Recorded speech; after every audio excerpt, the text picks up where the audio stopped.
Карлос бие едните, Карлос бие другите, Карлос бие всички, разбрахме. И това е велико, но това не е цялата картинка. И здравейте в Има смисъл. Отдавна не е имало епизод, да, но днес мисля, че най-важното нещо, което мисля, че ще да засегнем, е именно европейското по щанги. То вече мина и за радост много успешно за България. Не безизвестно за най-вероятно всеки българин и не само, е, че Карлос Насар отново ги уби и то с по-консервативни опити, но всички знаем тази новина. Но има и хора, които остават малко под радара и хора, които същевременно заслужават не по-малка трибуна. И нека започнем с Иво Димов, който е в категория 65 кг. Да, той се поразчу, което е много хубаво, и една допълнителна класация даже издигна неговото име, така да се каже, в медиите, в медийното пространство и цялостно като новина, която се въртеше. Той е в клас 65 кг при мъжете, изхвърли 145 кг, което му даде златото и реално това изравни европейския рекорд. Изтласкването му беше 172 кг, което взе второ място и общо той взе второ място. Да, не е общо злато, но това момче взе злато в изхвърлянето, като все едно това беше най-обикновен ден за тренировка. Все пак и трябва да се има предвид, че в една класация, която е тип pound for pound или съотношение на колкото тежиш, колко е практически впечатляваща тежестта, която си вдигнал. И момчето, тежайки 65, малко под 65 кг, той вдига 145 кг в по-трудното движение, именно изхвърлянето, което буквално е повече от 2 пъти неговата тежест. Спомнете си кога някой около вас дигна повече или дори 2 пъти, дори близо до 2 пъти, колкото неговата тежест. Това наистина, и то над главата. И то над главата, не говорим за мъртва тяга. Това е истински впечатляващо. И браво на момчето, браво.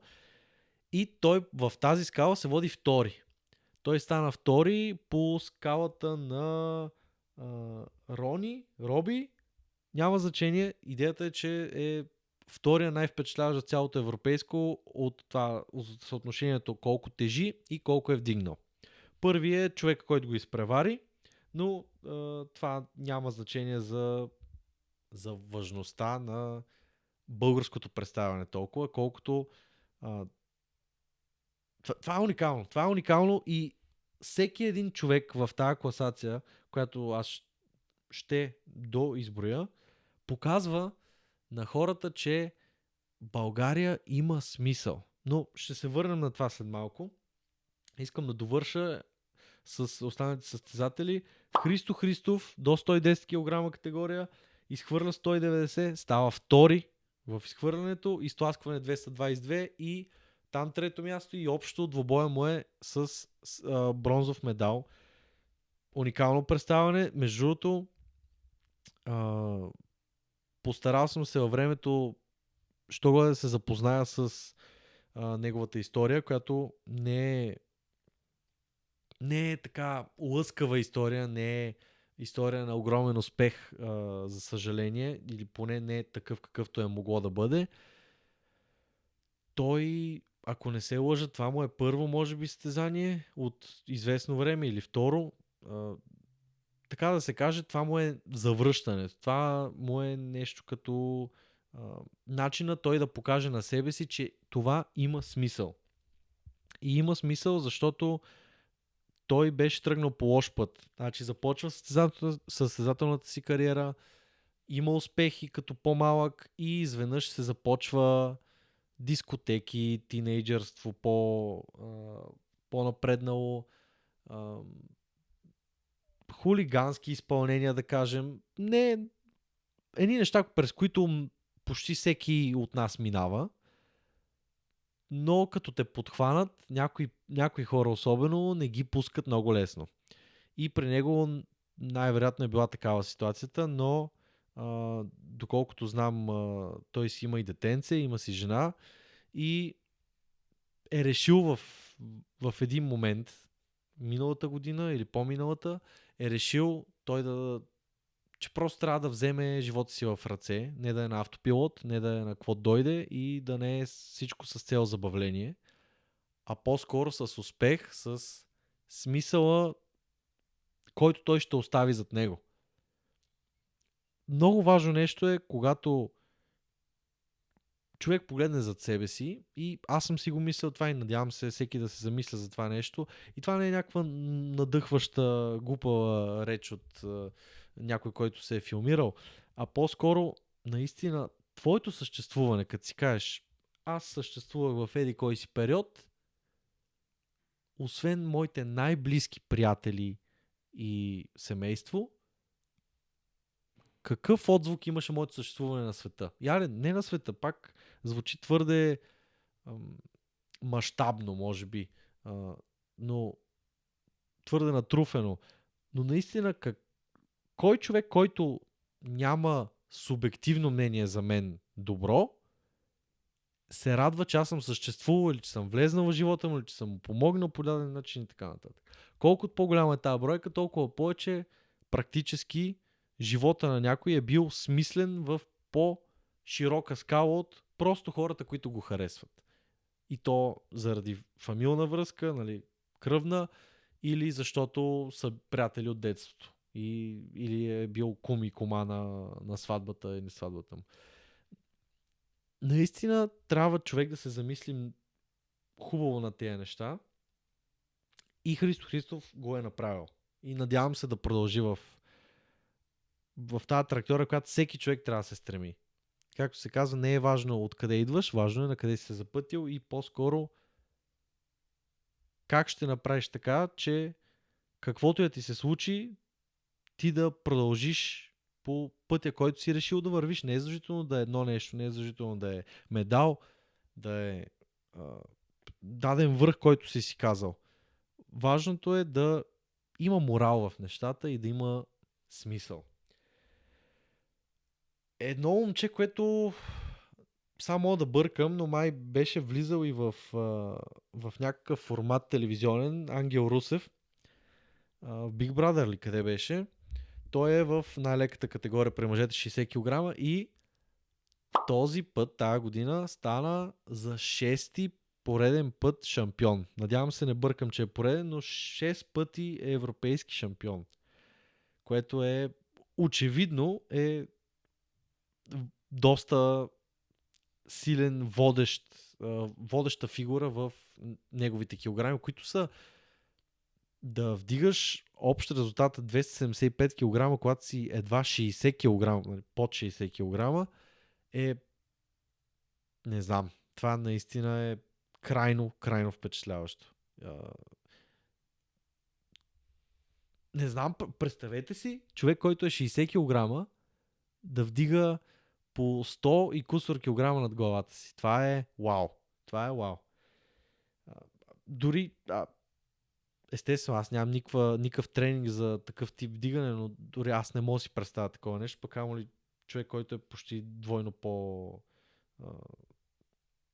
по-лек от мен. И едно момиче, което е, мисля, че е сравнително малка, тя е Бояна Костадинова и тя завоюва в изхвърлянето сребърен медал и общо бронзов медал. Да, присъствието при жените, момичетата е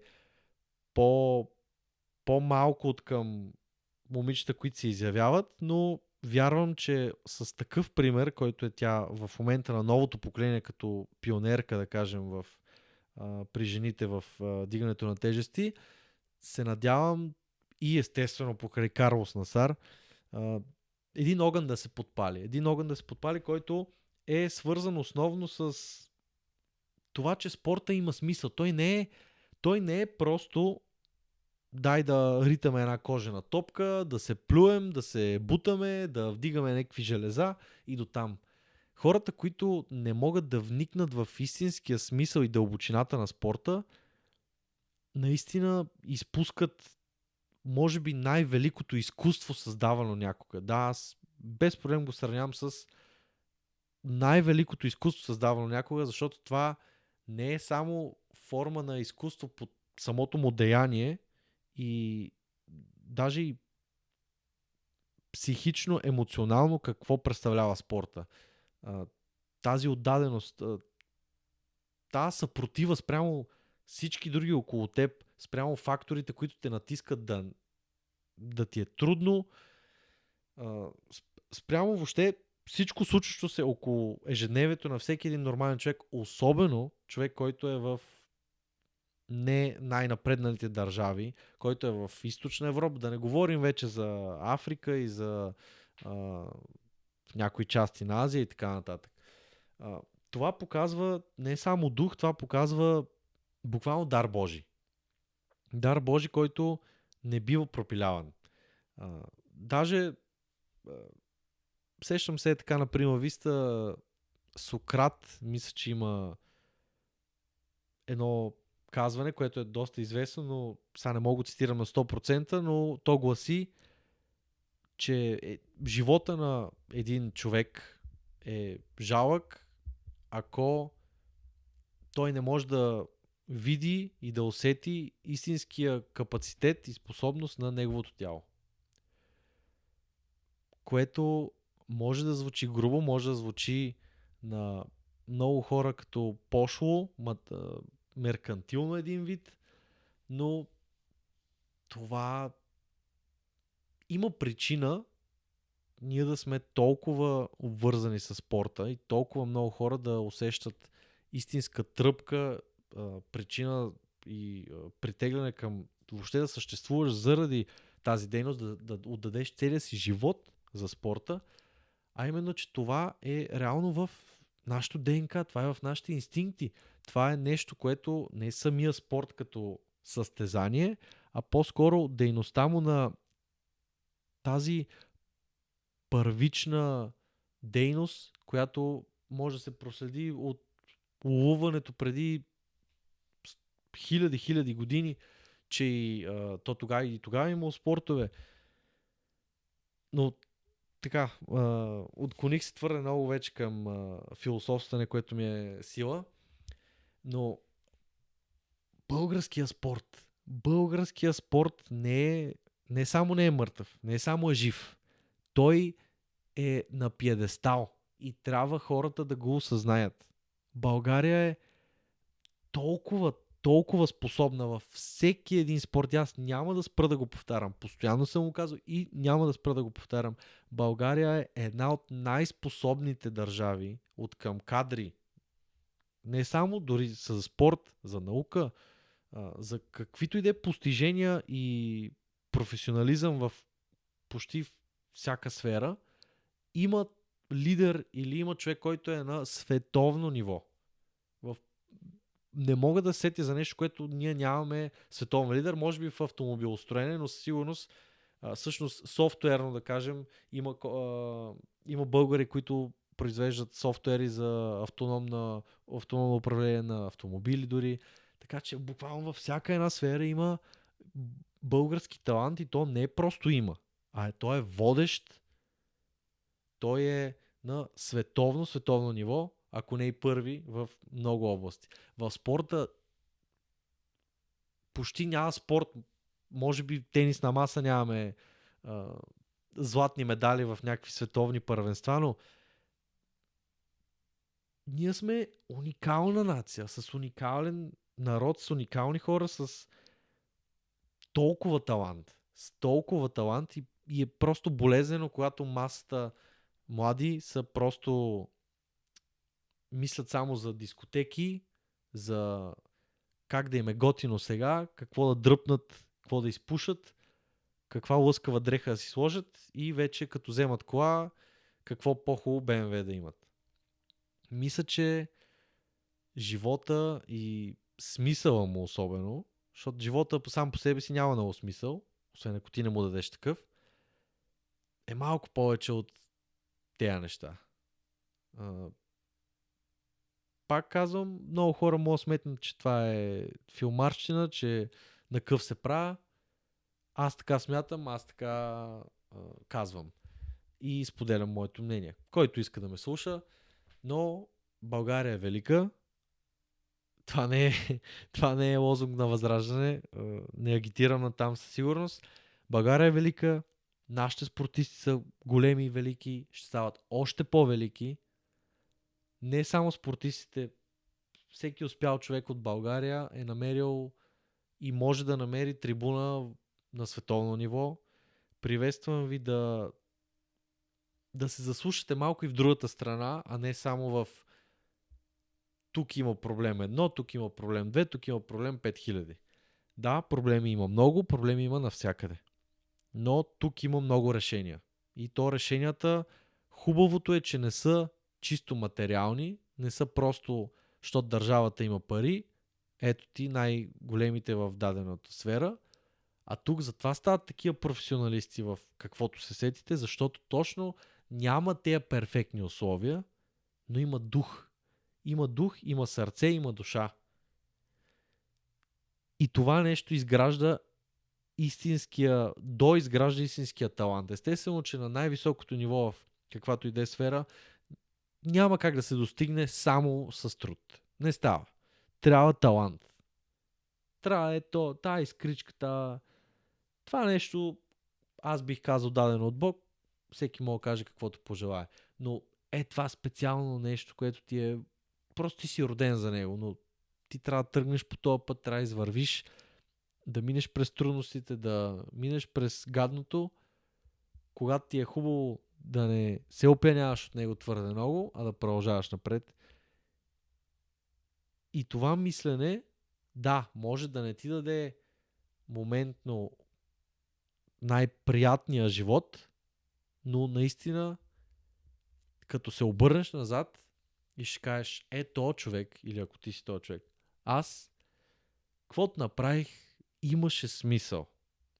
Имаш смисъл и няма да си разказваме само пиянски истории, а аз постигнах това, аз помогнах на този човек, моето съществуване